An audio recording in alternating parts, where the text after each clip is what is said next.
Hi everyone, मेरा नाम है हिमांशी। आज हम जानते हैं कुछ इंडियन कॉन्स्टिट्यूशन के प्रोविजंस के बारे में। Let's start it. आज हम इंडियन कॉन्स्टिट्यूशन के कुछ प्रोविजंस को आज की करंट सिचुएशन से लिंक करते हुए स्टडी करेंगे और जानेंगे कि कैसे आज इंडिया में जो ऑक्सीजन की कमी हो रही है, जो डेफिशिएंसी ऑफ ऑक्सीजन है, उसके पीछे क्या रीजंस है और किसका कंट्रोल है, कौन सी गवर्नमेंट इसके लिए लायबल है। तो चलिए इसे शुरू करते हैं। जैसा कि आप सभी को पता है, कॉन्स्टिट्यूशन किस लिए बनाया गया था, कॉन्स्टिट्यूशन कैसे काम करता है, कॉन्स्टिट्यूशन में क्या क्या प्रोविजंस है। उसमें से ही एक आर्टिकल है आर्टिकल 246 एंड आर्टिकल 245, जो कि हमें इंडियन कॉन्स्टिट्यूशन के 3 शेड्यूल्स 7th शेड्यूल के बारे में बताता है। 7th schedule of Indian constitution हमें 3 लिस्ट के बारे में बताता है। फर्स्ट लिस्ट है union list, second one is state list and third one is concurrent list. इसे हम लिस्ट 1, लिस्ट 2 और लिस्ट 3 के नाम से भी जानते हैं। जब हमारा इंडियन कॉन्स्टिट्यूशन बना था तब यूनियन लिस्ट में 97 आइटम्स थी, स्टेट लिस्ट में 66, जिसे कम करके 61 कर दिया गया था, कॉन्करेंट लिस्ट में 47, जिसे बढ़ाकर 52 आइटम्स कर दिया गया था। ये सारी आइटम्स गवर्नमेंट बॉडीज़ को जो लेजिस्लेटिव पावर होती है, स्टैट्यूटरी बॉडी कैसे लेजिस्लेट करती है और किन किन आइटम्स पर लेजिस्लेट कर सकती है, वो सारी आइटम्स इनमें कंक्लूडेड है। तो जानते हैं कि ऑक्सीजन की स्टॉपेज को लेकर किसके पास ये राइट है। अगर हम एंट्री 29 ऑफ कॉन्करेंट लिस्ट की बात करते हैं, इसमें हमें पता चलता है कि prevention of the extension from one two another of infectious और कंटेजियस डिसीजेज और पेस्ट अफेक्टिंग मैन, एनिमल्स और प्लांट्स। मतलब ये कि एक स्टेट से अगर कोई भी डिसीज़ दूसरे स्टेट में फैल रही है, कोई भी कंटेजियस डिसीज़ हो सकती है वो बाय मैन, बाय एनिमल्स और by any natural thing like plants, seas, oceans, किसी में भी कोई बीमारी फैल रही है तो स्टेट गवर्नमेंट और यूनियन गवर्नमेंट मिलकर इस पर डिसीज़न ले सकते हैं। कॉन्करेंट लिस्ट में वही आइटम्स आती है जिनमें स्टेट गवर्नमेंट और यूनियन गवर्नमेंट दोनों बॉडीज़ मिलकर इस पर डिसीज़न ले सकती है। इसीलिए जैसे कि आप देख ही सकते हैं, लॉकडाउन जो स्टेट गवर्नमेंट इम्पोज करती है अपने अपने स्टेट्स पर, वो इसी प्रोविजंस के अकॉर्डिंग वो इम्पोज करती है। यूनियन गवर्नमेंट को अप्रूवल देनी पड़ती है स्टेट गवर्नमेंट को। लेकिन अगर हम अभी हालिया के सुप्रीम कोर्ट के डिसीज़न के बारे में बात करते हैं तो हमें पता चलता है कि सुप्रीम कोर्ट ने कल ही सेंट्रल गवर्नमेंट को ये फटकार लगाते हुए कहा है कि वो ये डिसीज़न स्टेट गवर्नमेंट पर छोड़ दे। जैसा कि आप सब जानते हैं, सेंट्रल गवर्नमेंट अभी कोई लॉकडाउन के लिए कोई डिसीज़न नहीं ले रही है। वो पता नहीं किस चीज़ का वेट कर रही है। सुप्रीम कोर्ट ने सुओ मोटो कोग्निजेंस लेते हुए स्टेट गवर्नमेंट को ये कहा है कि वो सेंट्रल गवर्नमेंट को ये कहा है कि वो स्टेट गवर्नमेंट को इसके लिए डिसीज़न लेने दें। आइए अब बात करते हैं एंट्री 52 ऑफ यूनियन लिस्ट के बारे में, जो कि हमें बताता है वो इंडस्ट्रीज़ जिन पर यूनियन गवर्नमेंट का कंट्रोल है। Industries the control of which by the union is declared by parliament by law to be expedient in the public interest. Public interest के लिए ऐसी वो इंडस्ट्रीज़ जो लगाई गई है जिन पर सिर्फ यूनियन गवर्नमेंट का ही कंट्रोल है। इनमें वो इंडस्ट्रीज़ आती है जिन पर यूनियन गवर्नमेंट का कंट्रोल है और जिनमें स्टेट इंटरवेन नहीं कर सकता है। इनकी आइटम्स पर लेजिस्लेट करने की पावर पूरी तरीके से यूनियन गवर्नमेंट को दी गई है। तो सवाल ये उठता है कि अगर इन इंडस्ट्रीज़ में पूरी पावर यूनियन गवर्नमेंट को दी गई है तो union government, central government, state government को ऑक्सीजन की सप्लाई पूरी क्यों नहीं कर रही है। इससे यही 2 क्वेश्चन निकल के आते हैं कि अगर सारी की सारी पावर सप्लाई करने की यूनियन गवर्नमेंट के पास है तो why central government does not fulfil the demand of states और यूटीज़। और अगर हम एंट्री 25 ऑफ स्टेट लिस्ट और entry 84D of union list की बात करते हैं तो ये गैस और गैस वर्क के बारे में बात करता है, जो कि ऑक्सीजन से बिल्कुल भी लिंक नहीं करता है।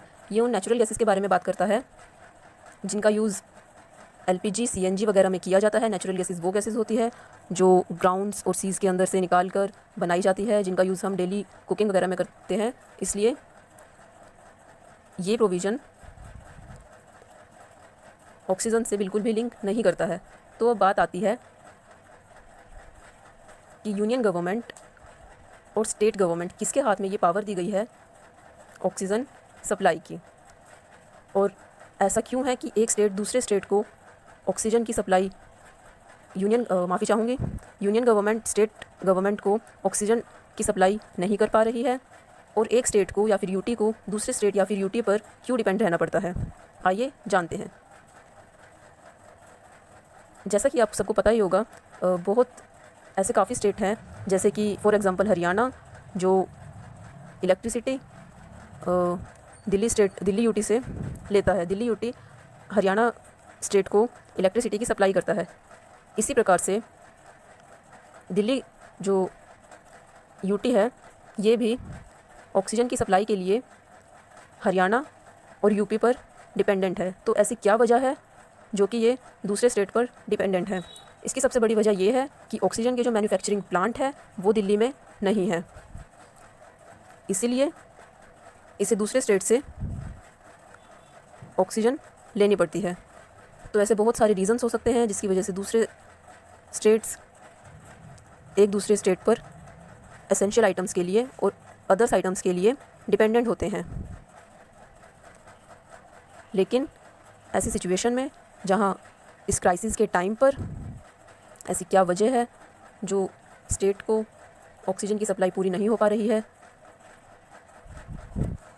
इसकी एक सबसे बड़ी वजह खुद सुप्रीम कोर्ट ने ये बताई है कि सेंट्रल गवर्नमेंट इंडस्ट्रीज़ को जो मैन्युफैक्चर करती है ऑक्सीजन, वो अदर इंडस्ट्रीज़ को सप्लाई कर रही है। जी हाँ, अगर मैन्युफैक्चरिंग प्लांट अदर वर्क के लिए अभी सप्लाई ना करें और ये सारी ऑक्सीजन पेशेंट्स को दी जाए, पेशेंट्स को रिकवर करने में यूज़ की जाए, तो शायद इतनी कमी ना हो।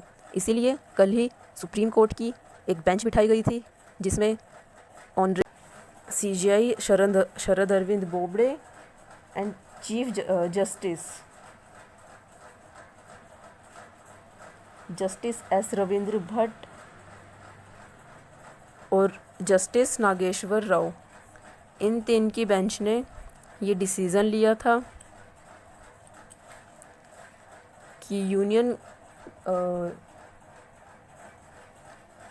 ये डिसीज़न लिया गया है कि सरकार जल्द से जल्द कोई कदम उठाए और इसी के लिए नेक्स्ट हियरिंग कल यानी कि फ्राइडे को होगी। अभी हाल फिलहाल में इस बेंच ने सेंट्रल गवर्नमेंट को फटकार लगाते हुए ये बात कही है कि ऑक्सीजन की सप्लाई अदर वर्क्स में यूज़ ना करके ह्यूमंस को उनको रिकवर करने के लिए यूज़ की जाए, और कहा है कि अगर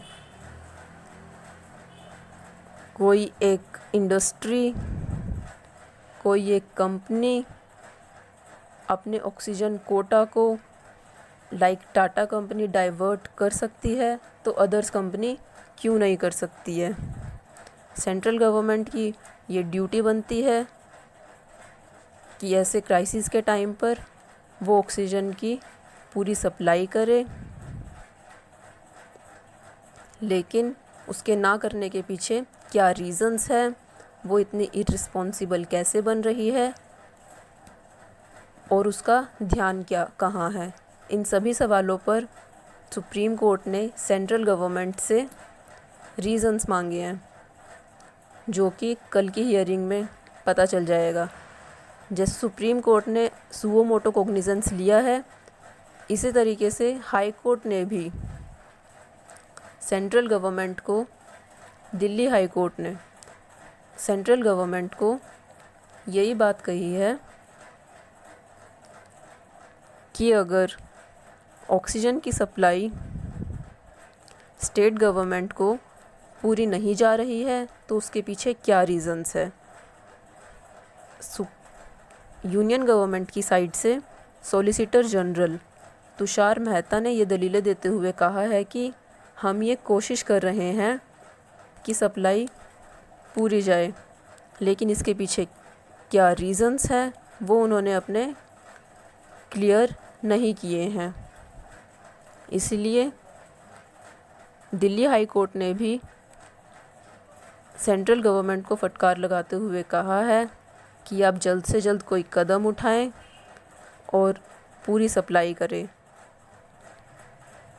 इस टाइम पर एमरजेंसी के टाइम पर जहाँ ज़रूरत है सरकार को अवेयर रहने की, अलर्ट रहने की और एक्टिव रहने की, ऐसी सिचुएशन में वो इतनी आलस्य अपना कैसे कर सकती है वो। इसी के साथ ही आइए जानते हैं why central government does not fulfill the demand of states और UTs। इसके लिए दिल्ली गवर्नमेंट, मुंबई गवर्नमेंट और भी पता नहीं कौन कौन सी गवर्नमेंट सेंट्रल गवर्नमेंट को अपील कर रही है कि सेंट्रल गवर्नमेंट उसके साथ कोऑपरेट करे, लेकिन अभी तक उन लेटर्स का कोई भी जवाब नहीं आया है। क्या रीज़न्स हैं इसके पीछे? क्यों सेंट्रल गवर्नमेंट इतनी रिस्पॉन्सिबल हो रही है? क्या इसके पीछे कोई बड़ी वजह है? इसी को लेकर सुप्रीम कोर्ट और दिल्ली हाई कोर्ट ने भी सेंट्रल गवर्नमेंट से ये कहा है कि वो इसके पीछे का सच बताए। क्या छुपा रही है सेंट्रल गवर्नमेंट? क्यों सप्लाई नहीं हो रही है ऑक्सीजन की? क्यों डेफिशिएंसी ऑफ ऑक्सीजन की वजह से लाखों मरीज डेथ का शिकार बन रहे हैं? जैसा कि आप सभी जानते हैं कि 24 घंटे में 3 लाख से ज़्यादा केसेस देखने को मिल रहे हैं। क्या ऐसी सिचुएशन में कोटे को बढ़ाया नहीं जाना चाहिए? क्यों वैक्सीनेशन के रेट्स बढ़ रहे हैं? सेंट्रल गवर्नमेंट को जो वैक्सीन 150 रुपये में मिलती थी वो आज भी उसे 150 रुपये में ही मिल रही है, लेकिन क्यों स्टेट गवर्नमेंट के लिए उस वैक्सीन के अब रेट्स बढ़ाए जा रहे हैं, प्राइवेट हॉस्पिटल्स के लिए उस वैक्सीन के रेट्स बढ़ाए जा रहे हैं। जब वो वैक्सीन 150 रुपये में मिला करती थी, प्राइवेट हॉस्पिटल्स उसे 250 में प्रोवाइड करवाते थे, लेकिन अब वही वैक्सीन स्टेट गवर्नमेंट को 400 रुपये में दी जाएगी और वही वैक्सीन प्राइवेट इंस्टीट्यूशन को, हॉस्पिटल्स को 600 रुपये में। तो क्या एक आम आदमी के लिए, एक जनता के लिए जो आज इस बीमारी से जूझ रहा है, वो इसके लिए 700 रुपये प्राइवेट इंस्टीट्यूशन में दे पाएगा? जो वैक्सीन सेंट्रल गवर्नमेंट को उसी प्राइस में मिल रही है, तो क्यों वो इसका प्राइस बढ़ा रही है? क्या स्टेट गवर्नमेंट से वो पैसा क्यों वसूल रही है उसी वैक्सीन का जो उसे वो उसी रेट्स में मिल रही है, लेकिन स्टेट गवर्नमेंट से वो ज़्यादा पैसा क्यों वसूल रही है? इसी बात को लेकर सुप्रीम कोर्ट ने, दिल्ली हाई कोर्ट ने उससे जवाब मांगा है। आज के लिए इतना ही। Be safe, bye bye.